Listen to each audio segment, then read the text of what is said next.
Salut à tous, c'est Camille. Bienvenue sur ma chaîne dédiée à l'économie domestique, au nettoyage et à la propreté de la maison. Restez avec moi pour des conseils pratiques et efficaces. Donc, au sujet de la vidéo. Nettoyage auteur Elena en lecture 4 minutes. Publié le 24.10.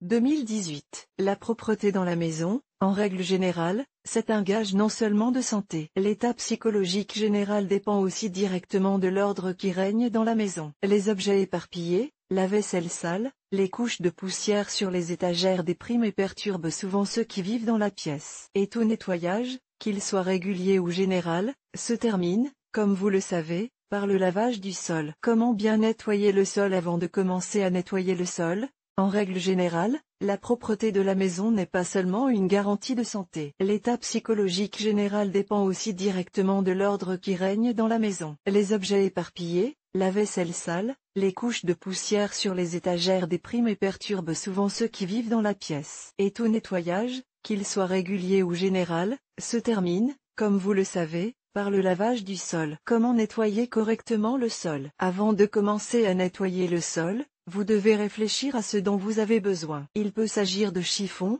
de serpillères et de détergents ménagers. L'époque où les sols étaient simplement frottés avec une brosse métallique est révolue depuis longtemps et ces méthodes agressives ont été remplacées par des méthodes plus douces. Tout d'abord, il convient de retirer tous les objets inutiles de la surface. Cela vous permettra de laver plus efficacement. Ensuite, il est nécessaire de procéder à un nettoyage à sec à l'aide d'un aspirateur ou d'un balai. N'oubliez pas les endroits difficiles à atteindre, sous les armoires, les meubles rembourrés et les tables de chevet. En règle générale, le lavage doit se faire du coin le plus éloigné jusqu'à la porte. L'eau du seau doit être changée aussi souvent que possible pour éviter les traces. Lors du lavage, n'oubliez pas les plinthes, car la poussière s'y accumule également. Comment nettoyer le sol sans traces ni marques? Pour ne pas laisser de traces, il est nécessaire de respecter certaines règles. Elles s'appliquent à tous les types de revêtements de sol. Lorsque vous utilisez du détergent, n'en ajoutez pas plus que ce qui est indiqué dans les instructions. Souvent, plus ne signifie pas mieux. Respectez scrupuleusement les proportions afin que l'excès de mousse ne provoque pas de traces. Le nettoyage à sec doit être effectué avant le lavage. Sinon, la poussière qui reste sur le sol s'étale et laisse des traces. Après le nettoyage,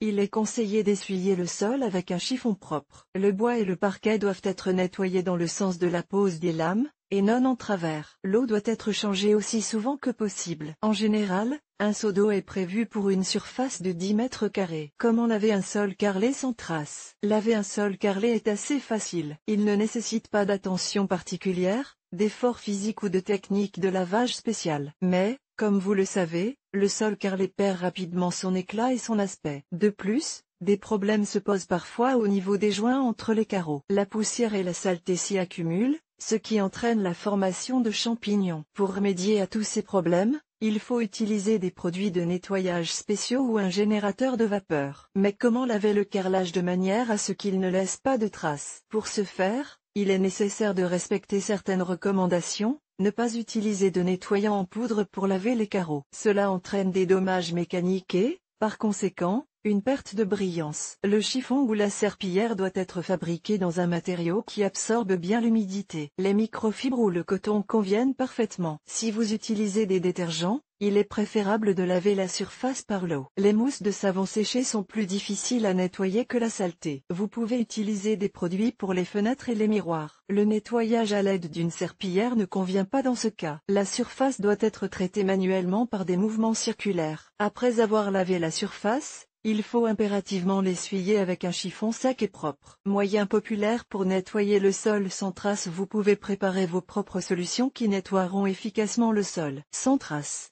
6-7 gouttes d'alcool ammoniacal par seau d'eau, 70 ml de vinaigre dissous dans 5 litres d'eau.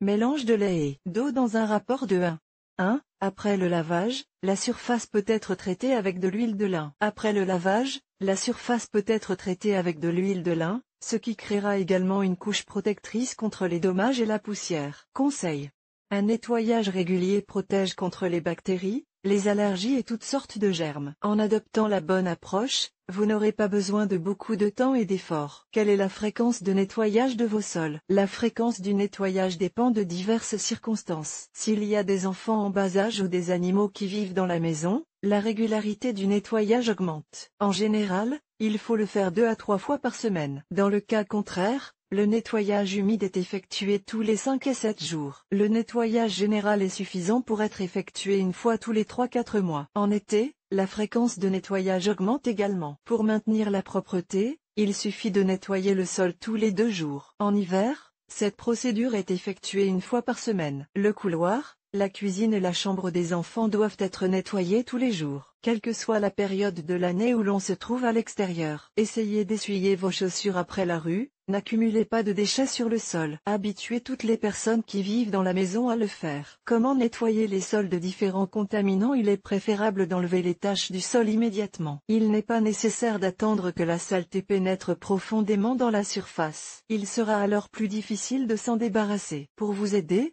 il existe différents moyens d'entretenir un revêtement de sol particulier. Il existe des moyens spéciaux, qu'il suffit d'appliquer directement sur la tache, puis d'essuyer avec un chiffon humide. Si la tache est bien installée et difficile à enlever, il faut recourir à des méthodes agressives. Les mélanges abrasifs et les brosses rigides conviennent à cet effet. N'oubliez pas que les différents revêtements de sol requièrent des soins appropriés. Ces méthodes ne conviennent pas au sol stratifié, au parquet et au carrelage.